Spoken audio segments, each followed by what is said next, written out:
into another edition of 3 on 3 presented by PlayUp with Matt Loughlin and Amanda Stein. I'm Catherine Bogart. As the Devils wrap up 2022 and look forward to 2023, the next 10 games, 7 of those matches will be against playoff caliber teams. Besides winning, what would be considered successful in that next slate of games? Well, good health. Let's start with there, right? Because that's been something the Devils have enjoyed, Catherine. I know. You did. You asked a question about health.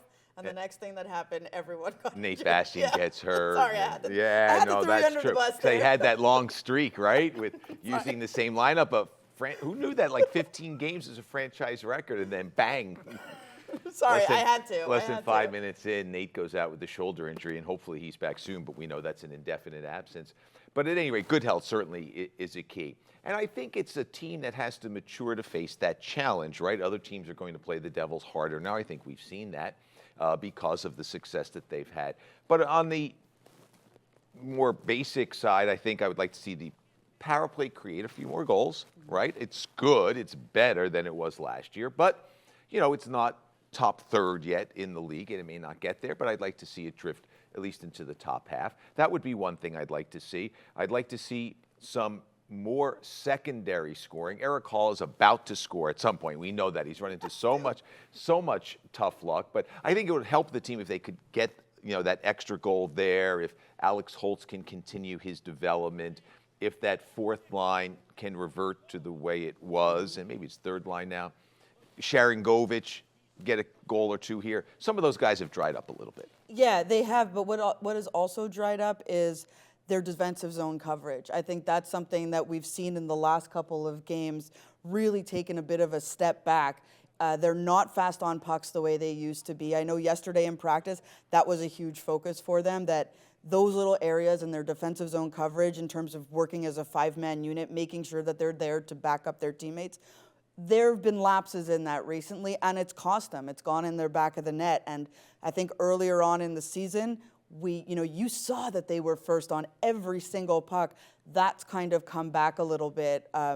Maybe, I don't want to say tentative because they're not, but maybe just that extra push to make sure they're there hasn't really been there. And I think that's what made them so successful is that their opponents couldn't get the puck. Yeah. They couldn't get it. But I think maybe what we're also seeing, and you're absolutely right, but maybe it's just, I wouldn't say a regress to the mean, but they were just firing on all cylinders. And it's a long year, and they're human beings, and there are ups and downs. So it's a little bit of a down period, but you're right. It's not quite as tight as it was early. And it's funny, we say a down period, but it's just like, we only say a down period because of their one loss. So, you know what I mean? Like, but it is true. When you come to expect something, you've got to be able to keep it going. There's all these natural benchmarks throughout an NHL season. American Thanksgiving, if you're still in the playoff hunt, that bodes well for your team. Another one is heading into the new year. Amanda, what are these players expecting when it hits 2023, besides their New Year's resolutions? What are they expecting out of their opponents' end of this season? Well, one of the things that Brendan Smith mentioned to me last week is, we've got to correct all these little things that, even Maddie, you were just talking about, and those, those starts that we hear so much about, because not only are they the hunted, which is what they've been for a while now, but everybody gets a little more desperate once the new year rolls around. So all other teams will start to bring even themselves up a level to try and match where, let's say, a New Jersey is, because they become more desperate in their play for points in the standings. New Jersey has created a really nice lead for themselves, but a lead can quickly disappear in the standings if you're not continually playing up to what your own standard is, because everybody else brings it up a notch. And so that was something that Brendan Smith really talked about is, we need to get this in order, because come the new year, it's going to be at a completely other level, and we have to take it to another level as well. Well, and that's why he was brought in, among other reasons, to provide that perspective. He expects to make the playoffs. He knows what it's like. That's been his MO, if you look at his resume and the teams he's played with, particularly like last year with Carolina and what have you.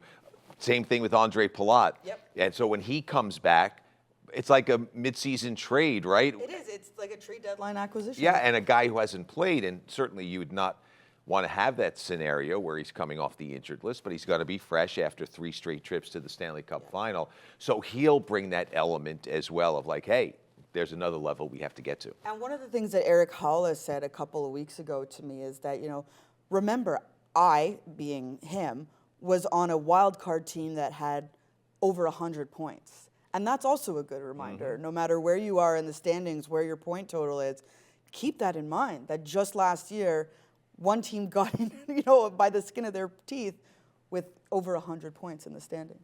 It's refreshing to talk about playoffs are still in the picture. And it's also refreshing to talk about the goaltender situation here in New Jersey this season being so strong. Goaltender Vitek Vanacek having an outstanding first half of the season. But there's another goaltender who's making his way back. Mackenzie Blackwood was injured in early November, has recently been practicing with the team. Amanda, what's the latest update on Blackwood? Well, it is going to make things very interesting once Mackenzie gets back in the lineup. Now, look, he hasn't played since November 3rd when he left that game in Edmonton. We know what happened with the team. They went on their run, and I think that was really to the benefit of Mackenzie Blackwood to not feel that he had to rush to come back or, just that internal feeling you want to get back there.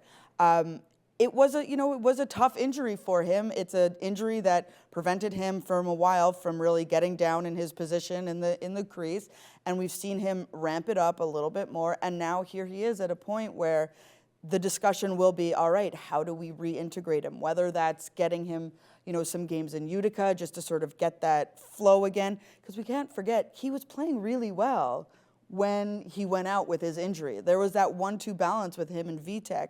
And I think the other thing to look at, and Maddie, I'm sure you can speak to this too, is that, Akira has had such a great showing here, but it's okay that he go back because he is still very young. He's still, in that development phase. Yeah, he would disagree to a sense, Absolutely, right? Because he wants to stay here. Absolutely. But you're And right. I understand that. Yeah, but where he's at in his development curve, his trajectory, yeah, it wouldn't hurt him to go back. The Devils are going to manage the goaltending assets very well. You saw what happened last year. You just don't know when another injury is going to pop up. Scott Wedgwood got claimed. Yep. Suddenly injuries to Blackwood and Bernier. And then it was like learning by fire for both Dawes and for Schmidt. So I think there's going to be a way to keep all three around. It might be with his permission because he would have to give it. Mackenzie Blackwood goes to Utica to get some games in. You keep Schmidt up along with Vanacek, and then you put Schmidt. Yeah, you put Schmidt down in Utica because he can go down without having to be exposed to waivers, whereas Mackenzie cannot. Yeah, it's going to be really, really interesting. And I know it's been, you have to imagine it's been very hard on Mackenzie, just given what happened last year, to come in, didn't have a great first game, but then found his footing, and to go down with his injury when he did, that has to be really tough. And hopefully it, serves as a big motivation for him to come in here. He's never short of confidence. I can tell you that about Mackenzie. But this was certainly a setback for him, and hopefully he'll come back motivated even more so than before, and to stay healthy between the pipes. As Maddie said, we know what that's like when it's not firing on all cylinders. 2022 wraps up first starting off at the New York Rangers Monday night, and the Devils will play a bunch of playoff teams to wrap up the year, hopefully prepping for a playoff run themselves. For Matt Loughlin and Amanda Stein, I'm Catherine Bogart. Thanks for tuning in to 3 on 3 presented by PlayOut.